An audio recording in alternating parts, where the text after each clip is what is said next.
Well, good day, sirs and madams, and thank you for watching my video. I'm Nis, I'm a mindset coach, and I haven't said that in a very long time. It's true though. And in today's video, I'm gonna teach you how to stop hating yourself. I have a method and exercise that is super effective, and if done correctly and authentically and thoroughly and honestly, it will completely set you free from self-hate. It will liberate you to be more free, be more of yourself, and make you a better conscious creator or manifester, if you prefer that term.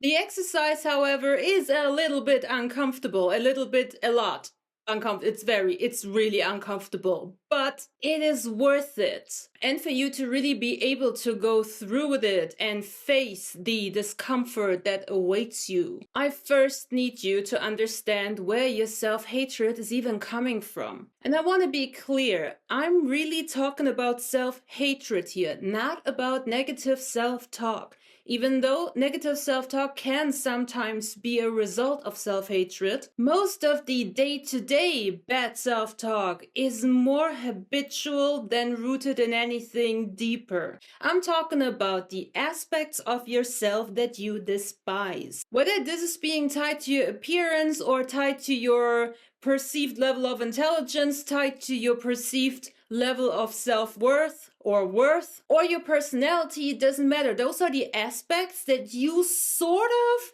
either consciously or a little bit more in the subconscious realm, a little bit in the back of your head, you keep blaming these attributes of you as reason for your life not working out the way you wanted to in specific areas of your life. Does that make sense? That was a little bit complicated. You could have said that easier. So these are the aspects of yourself that you believe, if they were different, would change your entire life for the better. For instance, if I wasn't so fat, it would be easier for me to be comfortable in my own skin, and it would be easier for me to connect to people. Same goes for the opposite. If I wasn't so freaking skinny, it would be easier for me to feel comfortable in my skin, it would be easier for me to open up and connect with people. If I wasn't so ugly, people would like me. If I wasn't so dumb, I would actually be able to learn this or that. If I was more outgoing, if I would just be a little bit more simple, if I would be more mysterious, all of these things, those attributes of yourself that you really believe on a level, if you could only change that, your life would be better in the attached area. Now, I don't have to paint you a picture of just how limiting this can really be for you. Every single person who has ever experienced any amount of self-hatred knows how incredibly disabling this really is. How it can hold you back from shooting your shot, from seizing opportunity, and even sometimes even recognizing an opportunity that's quite literally staring in your face. So let's directly move on to, where is this crap even coming from? Why do I hate myself? Well, you actually don't. It is not your honest, true, authentic opinion about yourself. It's not. It has been an opinion that you have either taken on from other people or that you have taken on due to coming to the conclusion of, well, something must be severely wrong with me, because otherwise, why would mommy, daddy, insert any other important person from your childhood, treat me in that way? No child believes that something is wrong with them. We are born liking ourselves. Actually, we're born not even contemplating whether something about us is wrong or not. We only start thinking of ourselves in a critical manner once we get hit by other people's bullshit. So whenever another person gets triggered by anything that is you. This can be a personality trait, this can be your looks, this can be a way of behaving, this can be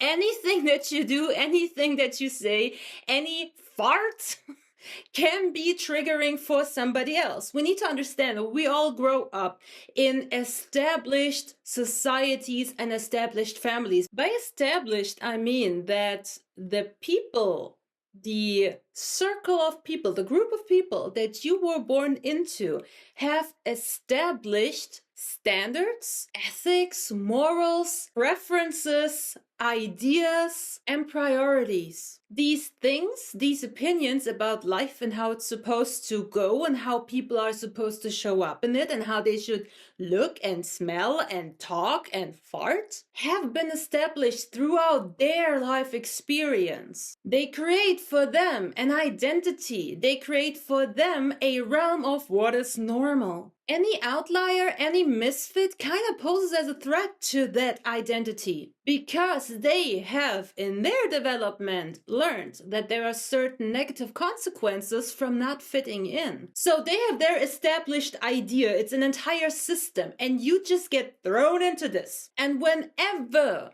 you shoot against that, whether it's on purpose or by accident, doesn't matter. They get threatened, they get triggered, and because nobody has taught anyone, especially not in our parents' or grandparents' generations, nobody has taught anybody how to properly deal with triggers, how to be the freaking sky, how to breathe it out. So those people back then, and even people nowadays, because people still don't know how to deal with their own freaking emotions. Even though we have the internet, we have all the resources, we have all the knowledge, we have all the science around it, we have all the knowledge of the brain. I digress, let me get back. So even now, people don't know how to deal with their triggers. So what do people do who don't know what to do with their triggers? They shove it into somebody else's face. And in this, you experience one of the 6 core wounds. Because something about you or a behavior of yours or the way you look or whatever goes against their idea of norm, their established rules and systems and whatnot, they then reject you based on that. They humiliate you, they abandon you, they betray you, they neglect you. Or they are just really unfair. And people call this shit parenting, okay? The same way that they have learned that being like this, doing that, looking a certain way, farting a certain way, has negative consequences. They are now taking their experience of actually being the victim, of being wounded in that manner themselves. They now become the perpetrator who are wounding you in an effort to teach you the same way that they've been taught. So now you learn, when I'm doing this, when I'm speaking that way, when I'm farting in this manner, I have to face negative consequences. And with that, they hope that you stay within the system that they have established.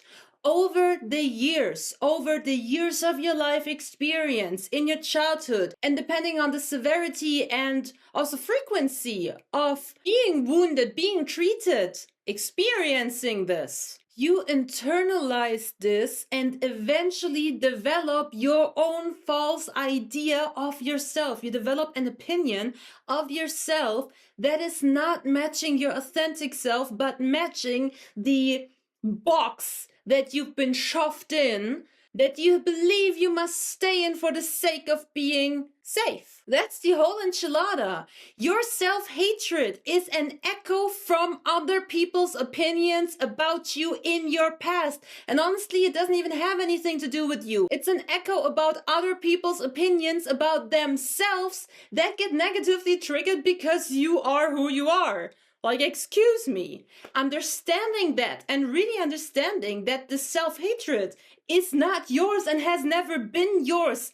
And you have taken on this crap, falsely taken on this crap as a child because you didn't know better, makes it so much easier to logically disconnect from it. Doesn't make the emotional part easy, but at the very least, your mind can let go of it. The first step to healing anything is always to understand that the wound or the responsibility that you've taken on stems from not you. It has never been you who has actively decided, oh, I'm gonna volunteer, I'm gonna take this shit on.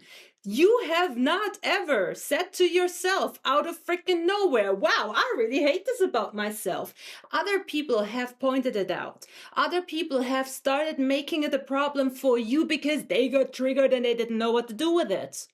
And now you're here dealing with this shit being at the risk of becoming a perpetrator yourself, unless you heal it. Okay, now we have understood where this crap is coming from, and mentally we are now in a space of understanding that there's really no need to hold on to this. Now we need to cover the emotional part.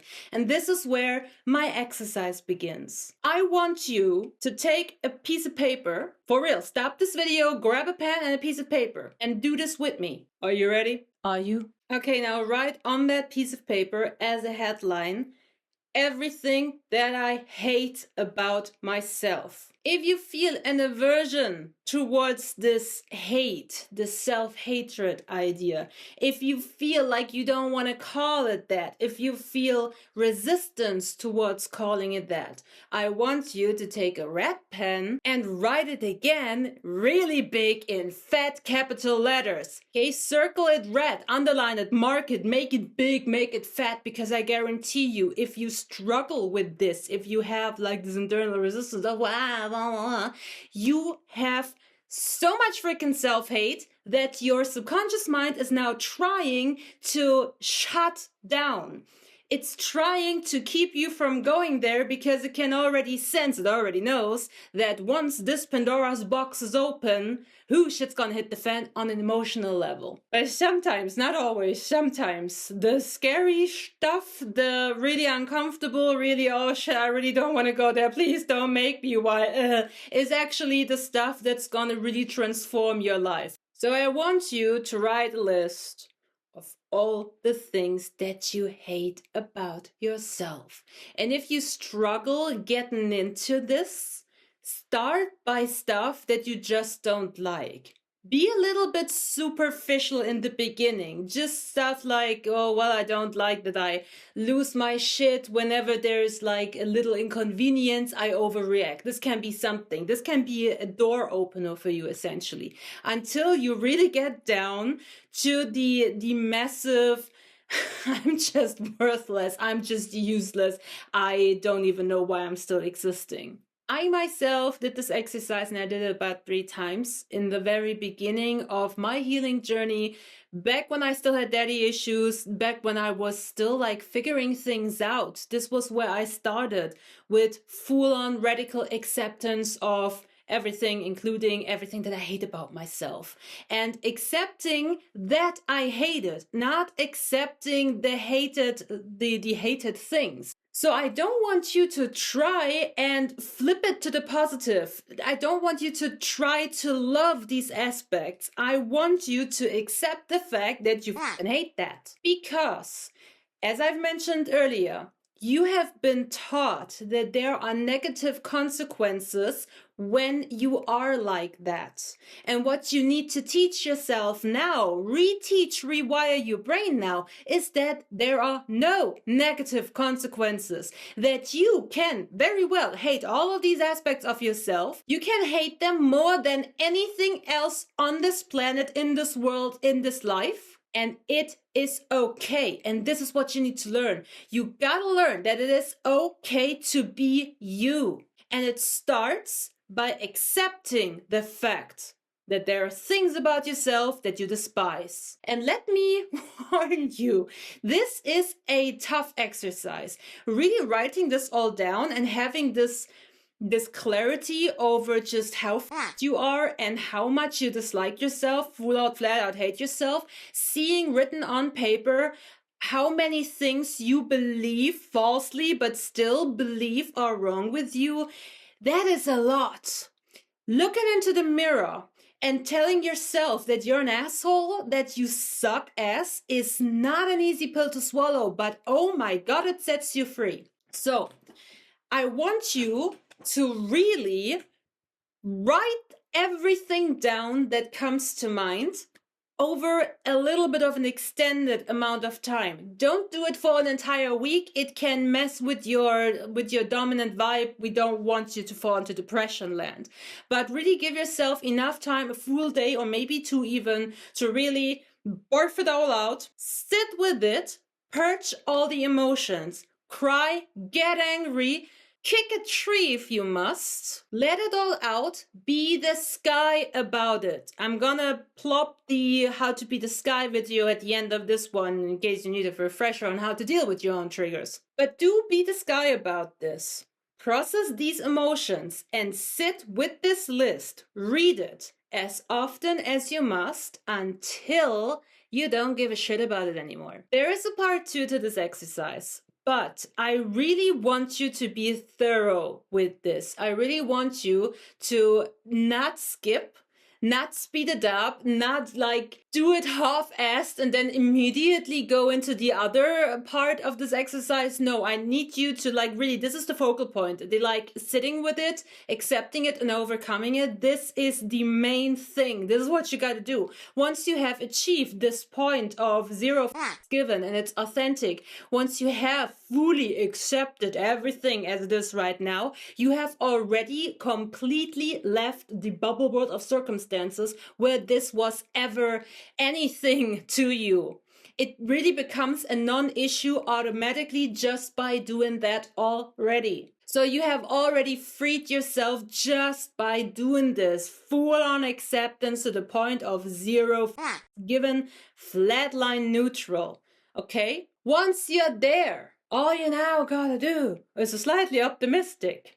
You don't actually have to do anything about the statements that you've written down. I mean, by all means, if you feel like you want to flip them to the opposite, go ahead and flip them. But it's not that necessary anymore because you've already left the bubble world where this was even a thing, where you were reactive, where there was a reactability within yourself from these things. You're not in this frequency anymore. You have left. You're on a different realm. In a different realm. Grammar.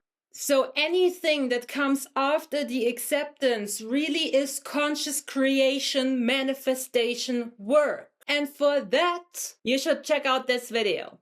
This is how you put your focus and your energy deliberately onto the stuff that you actually want. So the exercise in this video is really to get rid of all the shackles, get rid of the limitations, get it out of your system, cleaned up, purge it, barf it out, bygone, okay? And then you're free, you're in a new space, and from there on, then you create.